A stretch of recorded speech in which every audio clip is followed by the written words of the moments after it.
Know your audience and know what they care about. At board level, what do they care about? They don't really care about how many hours you and your team have to work. What they care about is how much money it's going to cost them and the reputational risk. In the technical world, 30-page slide decks with all the information is rewarded. But at the executive level, give me the newspaper headline. I personally have deleted the word feedback from my own vocabulary. I tend to ask more for advice because people love giving advice. As an executive, you start to get less and less feedback. How do you become more self-aware? How do you get that feedback that you need that you're honestly getting less and less of? What great leaders do is they have a support system of people who watch them and who give them that very important information that they don't necessarily maybe get from the other senior person. Welcome to Speak Arizona, the podcast for professionals ready to elevate their communication and leadership skills. Whether you're speaking to a crowd or leading a team, you'll get practical tips, expert insights, and inspiring stories. Join us as we dive into the craft of powerful communication and authentic leadership. Speak Arizona is powered by District 3 Toastmasters. Subscribe and take the next step to becoming the speaker and leader you want to be.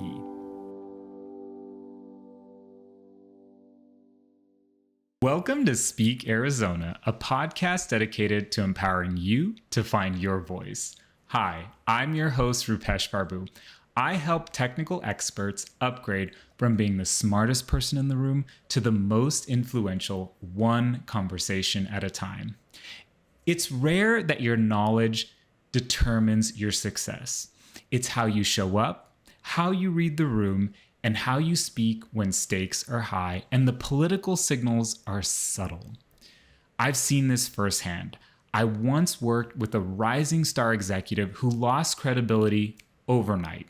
Not because he lacked technical expertise, but because his communication style clashed with his bosses. He was direct, and he was working with an indirect boss.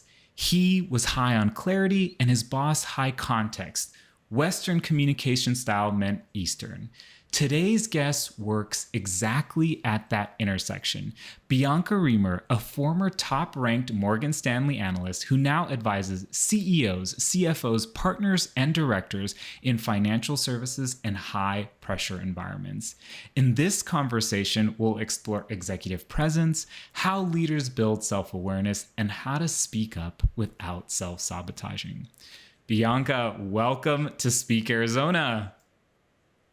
Hey, Rupesh, thank you so much for having me on the show. And I'm always very happy for any opportunity to talk about how you can build more influence even in those really scary high stakes situations. I love it. Thank you for reaching out. When you reached out, I read your LinkedIn and the stories you shared, which we'll get into in a second. And I just saw so much overlap between your world in financial services and mine. So I could not wait to get you on the podcast. Bianca, do you mind sharing a little bit about yourself and what you do?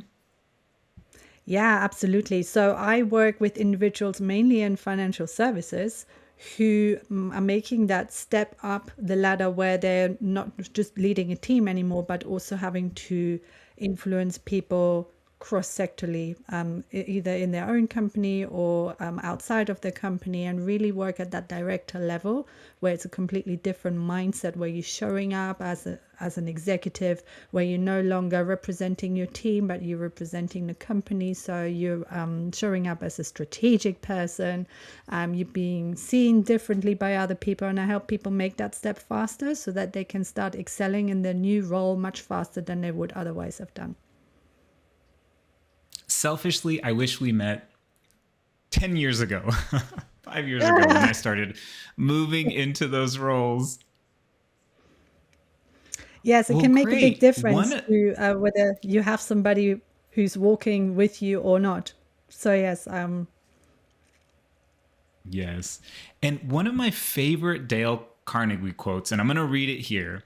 The highest paid personnel in engineering are frequently not those who know the most about engineering. The person who has technical knowledge plus the ability to express ideas, that person is headed for higher earning power. I love that quote. And actually, the Dale Carnegie's book inspired my branding, which is helping technical experts become influential leaders. And that quote just captures so much. And you work with folks in high stakes environments where rarely that technical skill alone determines the success. And so I just love this conversation. I'm so excited. So I'll start with Bianca. When you sent me that email reaching out, you talked about this story where a CFO lost the company millions of dollars, not because they made a technical error, but because they missed some political signs in an executive meeting. Yeah. Can you tell us a little bit about more about that story and why that was kind of inspiring for you? Yes, absolutely. So this was a company that had its shares listed on a public stock exchange. So for those of you who don't know the context, companies who've got their shares listed on a public stock exchange, they generally go and see investors at least twice per year. It's called a roadshow. Now, this company hadn't been doing that at all. The first time they ever came to London is to ask investors for money. They'd never spoken to investors before. And what happened was the meeting, the first meeting in London, it was just investors called me afterwards saying, who were these clowns? Was this meeting for real or was it a joke? So here's what happened. Investors turn up at the meeting and nobody introduces themselves as the company management. So one investor actually called me. He said, I go to this meeting, I sit at the table, and then 10 minutes later, I find out that the person who's sitting next to me with the scarf around his neck, the guy who hadn't shaved, he's the CEO of the company asking me for money.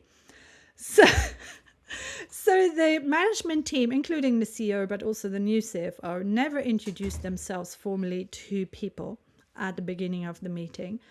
Then they said, we're here to raise some money, but they never shared any information about what they're actually going to use the money for. They just presented their previous financial results, which they'd already presented to the market a few months previously. So the investors were a bit lost because, A, nobody said hello to them. B, they didn't get the information that they wanted, which is, what are you going to spend the money on? And C, the CFO showed up a bit as a schoolboy who was presenting his homework. So there's no executive presence. He didn't show up as somebody who you would trust with your money.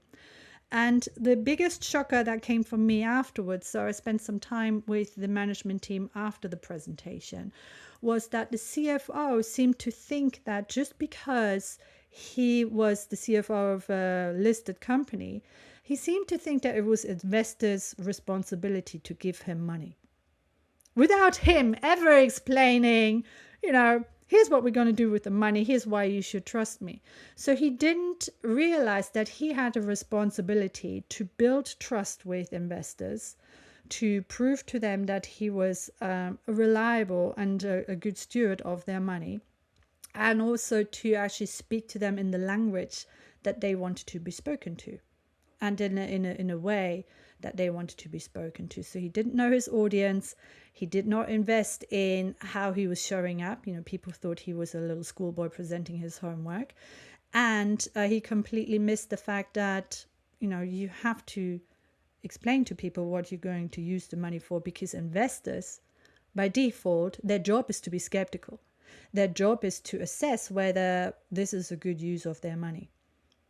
So that's how then this CFO lost his company millions, because they were issuing a number of shares on the stock exchange, and the share price underperformed the overall market during the time period that they were speaking to investors. So they raised a lot less money than they could have raised had they known their audience and spoken to investors in the way that investors are used to be spoken to, and if they shown up as executives rather than schoolboys. I love this story. There's so many little nuggets to unpack there about executive presence. I even like how you said the investor didn't know the CEO was sitting next to him and the cultural context of that. Like I've worked in tech and startups, so I've done this Silicon Valley thing in San Francisco, San Jose, where being a CEO means you're wearing a plain t-shirt with a logo and jeans or whatever, versus I've also been in the boardrooms and working in major multinational companies where being the CEO meant a very specific look. And it doesn't matter as long as you know your audience and what they're expecting. So, that was such a good introduction. And I think there's so many nuggets that we'll explore in this conversation. And the first one I want to actually jump to is executive presence. You mentioned executive presence in that story, and these leaders were showing up as schoolboys instead of the executive leaders that they needed to be in that moment. Can you talk a little bit about what does executive presence mean to you? So, executive presence is showing up as an executive, showing up in a way that people feel that you are going to be sensible with their money and that you have got the ability to make sensible business decisions. So there's a certain degree of certainty that you have to project with your executive presence, self-confidence, of course, but also awareness of risks. So here's the big risk with executive presence is if you overdo it, you will not come across as credible. So when I was an equity analyst at Morgan Stanley, we would invite a lot of management teams of listed companies into the Morgan Stanley building to meet our sales force, what's called the sales force. They are account managers who then call fund managers and analysts on the so-called buy side to tell them, hey, we met this management team, here's what I think about them. Or Bianca has got a positive call on this stock and we met the management team, here's how they came across. So as a management team of a company, you have to project that certainty that you know what it is that you're doing just the minute that you enter the room, because the minute you enter the boardroom in any kind of meeting, people will eye you up from top to bottom and they will form an immediate view of you. They will decide there and then whether they're going to give you a chance or not. So, and the best CEOs that I'm seen and CFOs that I've seen over my decade as an equity analyst were those who they show up with a certain degree of certainty, but not too much certainty, because too much certainty means that you lose credibility because it feels like you've got something to hide. So you show up as an approachable person that, you'd be happy to ask them for directions if they were in the streets, right? They're a friendly, approachable person, but at the same time as somebody who can hold their ground when people fire challenging questions at them. So, and the best CEO I ever saw present was the CEO of a student accommodation real estate company at the time. And he was very clear about the risks in his business, because it used to be a high risk business here in the UK because there was a lot of development exposure, etc. And the sales people afterwards said what they really appreciated about him is not just his vision, how he communicated the vision for the business and where he saw the business in the future, but also his awareness of the risks and how he was managing the risks so that it looked like a company that is investable to them. Your story reminds me of the importance of authenticity and also preparation. I think being prepared when you enter the room, that's not something often people who have executive presence, I think a word that I've been coming to a lot is effortlessness, but there's a lot of effort that goes into being prepared. And then you talked about that leader being able to explain the risks really well. And that to me speaks so much to clarity, like clarity of message. Again, you got a clear understanding of your risks. It's not something that happened overnight. I bet that leader practiced and discussed and really understood the technical issue, but then was able to translate or communicate that in a way that the full audience who may not be as technical is able to understand. So I really like how that story illustrates authenticity, preparation, clarity, all the things I love to talk about. Yes, absolutely. And one other thing that I would add to what you just said is self-esteem, healthy self-esteem. So, of course, the CEO is going to be challenged, right? And apart from preparation, all the things that you can do, what's really important is that you're happy within yourself, that you know that you can handle any situation that life throws at you, right? This particular individual, by the way, he went on this amazing skiing trip in the Antarctica and raised lots of money for a charitable cause that he's passionate about. But it tells you something about his mindset as well. He likes to expose himself to difficult situations and then master them. That's one way of building self-esteem, right? And what I do with my clients to help them step up faster into executive positions is to already see themselves, visualize themselves as the exec in that meeting and visualize that meeting going well.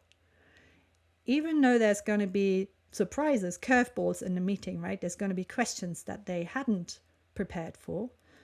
Just the visualization that the meeting is okay, and even though you don't have the perfect answer, you still walk out of it with your head held high, and people will still appreciate you for your honesty and for your authenticity. Knowing that and being okay with that, that's so, so powerful. I love this concept of self-esteem. I was in some of my previous podcasts, I talk a lot about yoga, and a couple years ago I became a yoga instructor. But Me I had to too. go through what's that? I'm a yoga instructor too. Rupesh, we have so much in common. This is amazing. Nice. And during that period, I was doing and teaching and taking classes and doing about 20 hours, 16 to 20 hours of yoga plus a week.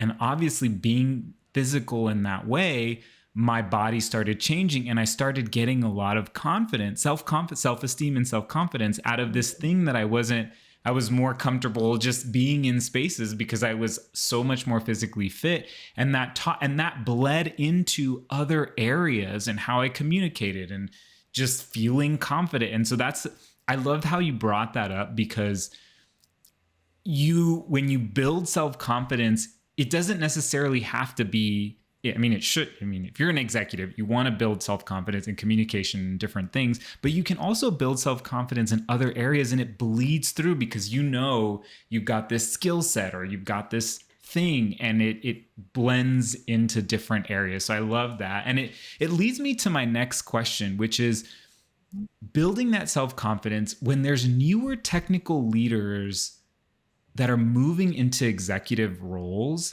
What are some things that you've noticed that they don't realize about the differences in those spaces? We've talked a little bit about presence and communication, but just curious to expand more on this transition period from a technical expert and a leader who's now being promoted to be in charge.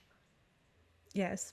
So I've got another story to share actually that will illustrate this. I think it's about somebody who was an expert in security, internet security, at a SaaS company, and he saw a massive risk, and he went and presented to the board of directors, and he went in with all the explanations. He had like a massive slide pack. All the information was there.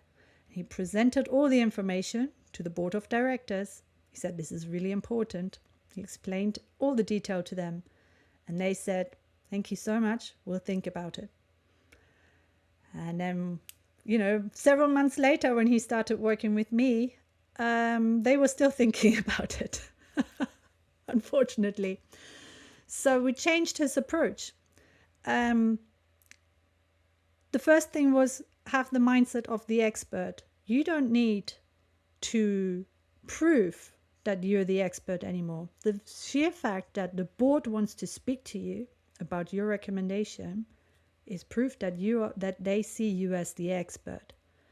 So go in with the mindset of the expert and let go of the need to prove yourself. You don't need to prove yourself. So you can shorten the presentation significantly. He went in with a few slides. But the other thing that we changed was lead with the recommendation. Do not give them the story of how you found the risk and all the nitty-gritty detail. It's going to be too much for them. People have short attention spans. They just want the helicopter view. They don't need to know the whole story. So just give them, I call it the newspaper headline. You know, if your recommendation was a newspaper headline, what would it say? So lead with a recommendation, make it a newspaper headline. And then very importantly, know your audience and know what they care about. Yes, for you it's a security incident and it would mean a lot more work if there's a breach. But for them at board level, what do they care about? They don't really care about how many hours you and your team have to work. What they care about is how much money it's going to cost them and the reputational risk. If their software's got a security breach, you know, a bank's still going to do business with them. So that's how you're going to present your pitch. So once he did those three things, he showed up as an expert, he spoke the language of the board, and he presented the information in a way that it was digestible to them. You know, his presentation was only a few minutes. He invited questions. There were so many questions. So it became a two-way conversation rather than a pitch where people switch off and start watching cat videos on YouTube. Right? So they were asking him a lot of questions. When people ask a question and get the answer, they listen because they get exactly what they asked for. And he got his initiative approved there and then. They said, thank you so much for bringing this to our attention. This is high priority for us. And it got approved. And not only that, but he was also seen as an expert by them, no longer as a schoolboy presenting his homework and they have no idea what he's on about. So that for me is the things that as technical leaders step up, they need to realize is that they are already the experts, but they need to learn how to communicate at the new level. Once you've invested some time into that, it's going to be a walk in the park. Yeah, in the technical world, knowledge and information and those 30-page slide decks with all the information is rewarded. But at the executive level, give me the newspaper headline. What action do you want me to take? Because they're very busy. They're jumping from meeting to meeting to meeting. And I really appreciate you saying that.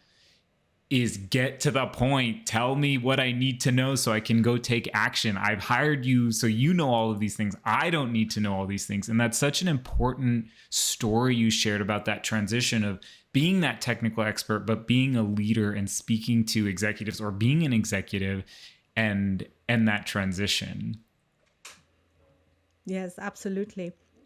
And it doesn't take a lot of time to earn that respect. So the lie that's out there in the market is that it takes years to build executive presence.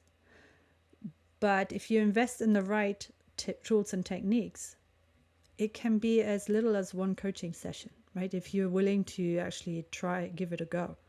I once coached somebody who, this was a salesperson actually. He was, very lovely salesperson. He was working with ultra high net worth individuals. So Russian and Eastern European rich people, basically, taking their money, investing it for a big investment bank. And even though he was bringing in a lot of funds, his skip level boss thought this guy doesn't have enough executive presence to be promoted to be a managing director. So they bought some coaching and I was his coach. And he said, I have a meeting next week. That meeting will probably still be rubbish, but hopefully then later, as we continue working together, my executive presence will get better.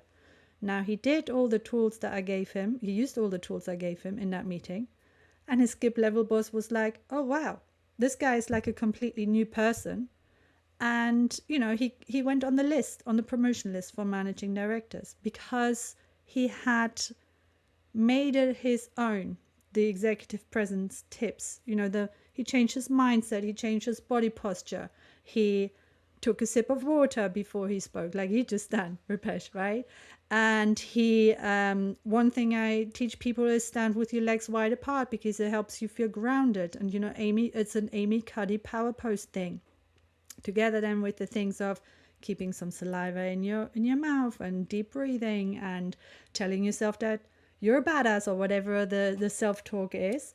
It really helped him. And he told me afterwards, you know what, Bianca, I felt like I saw everybody's reactions and they actually looked at me and they were listening to me and it felt amazing. So I'm going to do it again. And that was the end of the executive presence coaching. And then we did health coaching and all sorts afterwards, because he managed to achieve what he wanted to achieve in just one coaching session, because he used the tools and techniques. He was able to change his mindset about how he wanted to show up. And that's all he needed. One thing I learned in yoga is that idea of mindset and mindfulness, and your brain is wired for negativity. So sometimes it can feel inauthentic or cheesy or whatever the word is to have this positive self-talk, but you have to remind yourself your brain is wired for negativity to survive in the world for the last 100,000 years or whatever. So you have to be mindful and change that voice. And the other thing that I really like about this story is that this manager got the feedback. But personally, in my experience, especially at the executive levels, that feedback loops start getting quieter and quieter. Things are happening and you don't know why. And my question to you is, and it's so great that manager, they got the feedback and then they gave the person the resources to improve. But honestly, that doesn't always happen. And in the story that I started with, the manager didn't. I'll share a little bit about that story and then I'll get into the question. But in that scenario, the executive was presenting his annual business plan and he had to be 10% over budget. And that particular year, budget was really important, but the 10% he was spending on was going to quadruple the profitability. So it was definitely worth it or whatever. And the manager or that executive's boss was from Malaysia. He was from kind of the Eastern cultural world, and he didn't say anything. He didn't nod his head. He didn't move. He said, "Thank you for sharing the budget." And that's it. So the other executive, who's from the East Coast in the US, from New York, very direct, he didn't hear no. He didn't hear anything. So he's assumed that was approval. Whereas for that manager from Malaysia, he was saying in his mind, his body language was, I didn't agree to this. I didn't even move. I didn't even celebrate the quadruple things in earnings. This guy should know this is a big no, or we need to revisit this 10% budget increase or whatever. And it was that. So the feedback that no, this wasn't going to happen, and the feedback that, hey, this isn't happening and this is what went wrong, didn't come out till much, much, much later. And so as leaders are growing in these executive environments where I do think as an executive, you start to get less and less feedback. How do you become more self-aware? How do you get that feedback that you need that you're honestly getting less and less of? Yes, that's such a good story of, making assumptions about the other person without actually checking in with the other person. So, and that's also what I've seen in my career, is that the more senior you get, the risk is to assume that the other person thinks the same way as you think. Because, growing up in whichever business line you grew up in, say an accountant or an engineer or a lawyer, there's often the one right way to do things, and you just get used to it. Then you get to the executive level, you get more exposure to different business lines, different geographies, different cultures, different ways of doing things. And you have to constantly question your assumptions about the other people because you haven't learned what the other person things feels in a particular situation. So your question, Rupesh, is what you do, right? How do you get feedback, or how you get reassurance that your assumptions are right? And what great leaders do is they have a support system of people who watch them and who give them that very important information that they don't necessarily maybe get from the other senior person.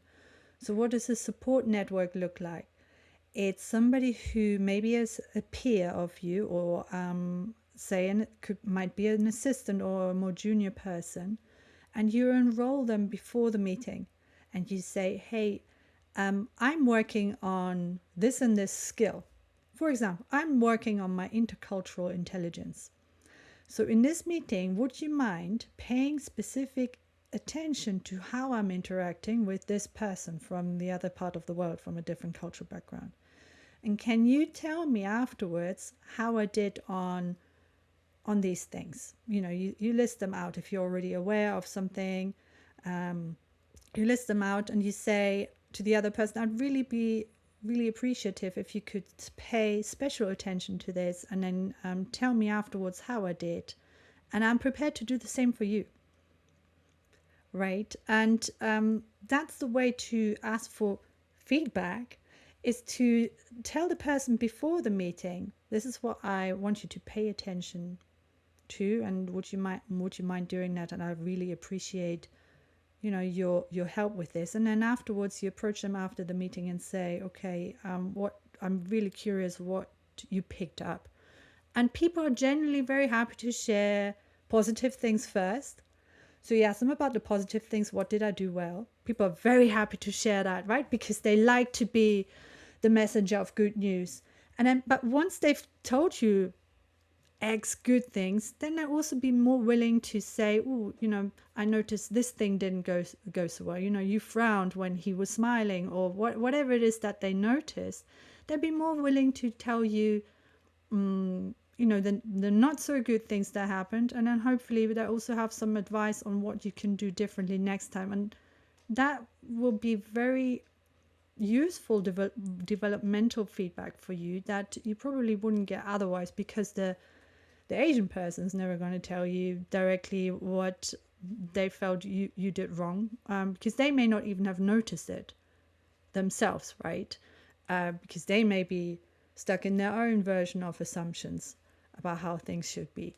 And so that's a relatively low risk way of getting feedback. I personally have deleted the word feedback from my own vocabulary. I tend to ask more for advice, because people love giving advice. I don't really love giving feedback. It's never really worked that well, asking for feedback. People just say, oh yeah, you're great.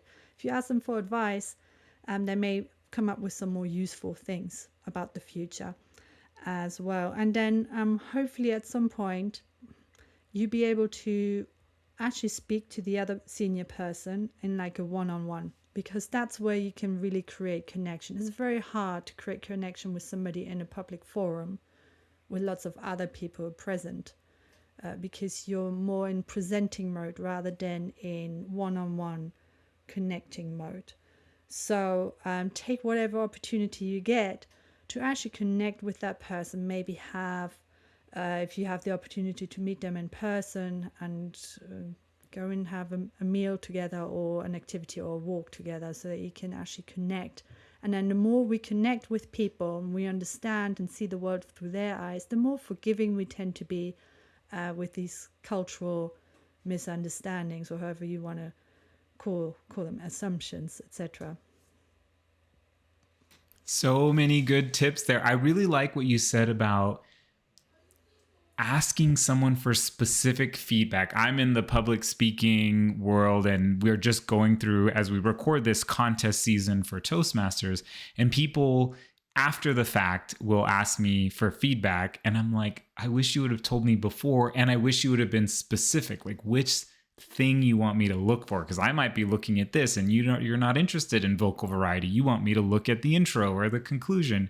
So I think being asking people for specific feedback. I do the same thing. I also, that word feedback is so heavily loaded these days in corporate jargon. Oh, I got feedback. It doesn't really mean what it's supposed to mean anymore. And asking for advice, like you said, makes them the expert and they're telling you. So I really like those tips that you shared, and it's so powerful. Again, ask for the advice before you start the thing, because you need to be more explicit about doing that as you move into these executive roles, because you're not going to be getting it.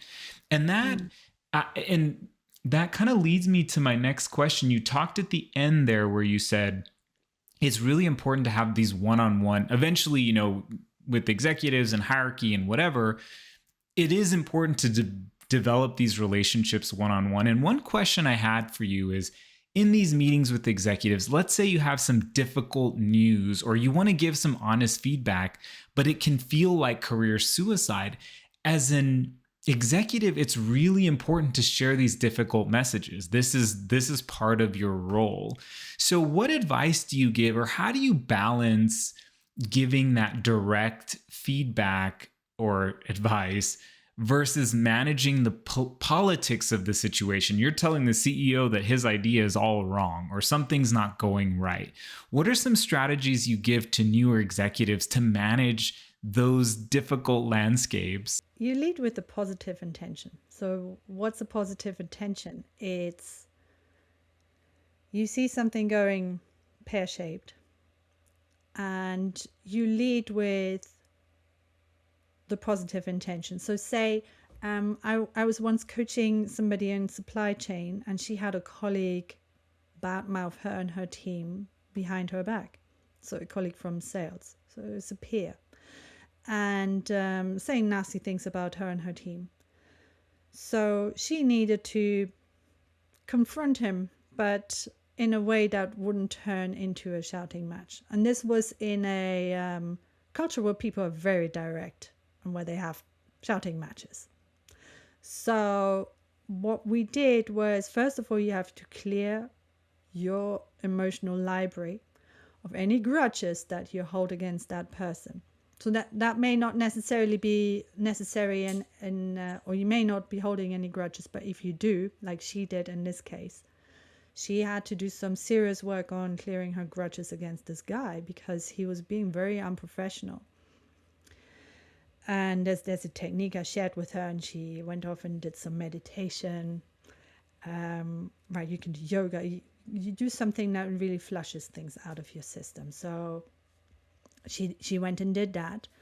And then we talked about how she can introduce already the invitation to the meeting with a positive intention. And her positive intention regarding this colleague, of course, was, hey, I want to make sure that we collaborate as well as we can collaborate. Because here's the thing with, this was in a pharmaceutical company, supply chain and sales, there's friction because they have different objectives. That's just how it is. So that's what you have to live with. And she said, look, I want to make sure that we can collaborate as well as possible so that we both get paid. That was a bit her tagline, by the way. She's also a public speaker inside the company. Her tagline was, let's do it so we all get paid. People loved it. It's a direct culture, very direct culture. So she approached him. She said, look, I want to explore with you how we can collaborate better. Let's have a meeting. Positive intention. So that's how then also she introduced the meeting. She said, look, thank you so much for coming to the meeting. My positive intention is that we work out how we can collaborate better. Okay, so she then said, look, it's come to my attention that you're saying X, Y, and Z to other teams about my team. Is that true? And he said, yes. Oh my gosh, and I'm so sorry. I was very emotional. She said, okay, that's fine. And thank you for being so open. And as I said, my intention is not to tell you off or to have a shouting match. My intention is to collaborate. So when she noticed him getting defensive or emotional, she would just restate her positive intention. Also make sure that within herself, the grudges didn't come back, right? So managing her own emotional state, managing her own executive presence, and really showing up as the best human being possible that she could show up as.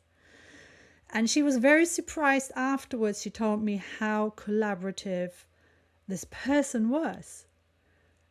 Person is not the word she used for him, by the way. She used a different word, which we won't mention here. But since she'd been doing the forgiveness, she was able to just send out a lot of positive vibes to him, and that in itself made it less possible for him to direct any sort of anger against her. And she was just really surprised on how well it actually worked, because their relationship had never been the best. And she felt she had to confront him because it was very disruptive. His behavior was very disruptive. And so this was the first of a series of meetings then to grow back together and collaborate better so that they both get paid, of course. And things really improved afterwards. And this was just one of many difficult conversations she had. But it's really changing your mindset about yourself, but also the other person, as, okay, we're on an eye-to-eye level, and my positive intention is to get a better business outcome here. So we're not, because there's so much infighting in companies, right? This department has got different objectives from that department, and then there's this infighting. But if we think about our little conflict on a company level, it shouldn't exist, and let's just collaborate so that the company can make more money and we all get paid. So when I come to it with this mindset and I keep stating my positive intention, then that almost takes out the political component of, I'm not in a place to bring bad news to this more senior person, because I'm doing it with a positive intention. I've noticed a risk and I have a solution. So that person will hopefully appreciate me for bringing this to their attention, because it makes them look good to have this information. So when you go with that mindset, what you get is actually the opposite of what you're fearing. You're getting appreciation rather than putting rocks in your career path. I so appreciate that story, especially what you said about clearing the emotion. I remember, and this is a personal story, we were in a meeting, the whole department was there, and what was being said by the manager unintentionally was some really inflammatory stuff. People were sensitive about a particular issue. As you said, competition between, we were technical and they were sales, and sales was wanting this, and technical was like, well, we can't do that. And the leader of the organization overall said some things. I remember my heart pounding in my ears. And that should have been my first clue to not say anything and kind of pause. And I was candid and said what was on my mind, but truthfully, it was careless. And I think what you said about clearing the emotion first, and whether that's yoga or meditation, or I always find those connections between yoga and the corporate world these days. But I think that's so important, so that, as you said, the most important thing is to go to the conversation with positive intent. So my learning over and over, and unfortunately I've made this mistake over and over, is when you're in those high emotion, high stakes situations, it's best to not communicate in a big environment when there's a lot of people, and take that time to rethink of the situation, reduce the emotion, and lead with positive intent. People are often surprised on how well it actually works when you visualize the positive outcome. I've had too many positive stories now in the last 8 years of doing this with over 250 leaders. I've had too many positive stories for it all to just be a coincidence. When you visualize the positive outcome, you're very likely to get it. The big mistakes most of us make is that we have a tendency to visualize the negative outcome. We're very good at doing anxiety. What is anxiety? Anxiety is, thinking of everything that can go wrong. But when you think about it consistently, you materialize it. So why not switch it around and start thinking about all the things that can go right. Back to the corporate world and yoga, and that positive mindset is just so important. Bianca, before I get into the rapid fire questions, I had one last question for you. So if someone was stepping into a high stakes executive role from a technical role tomorrow, what's one thing that you would leave them with or tell them to do to make them successful? Yeah, so let go of the need to add value and switch into question mode, because a really good question can add a lot more value than thousands of slides with technical detail on them. So focus on the questions. So good. Lead with curiosity. I had an old manager who said the most powerful tool you have is a question. And that's so true. And I've seen that in many situations. Instead of advocating, observe and ask, get curious and ask a question. Oh, so good.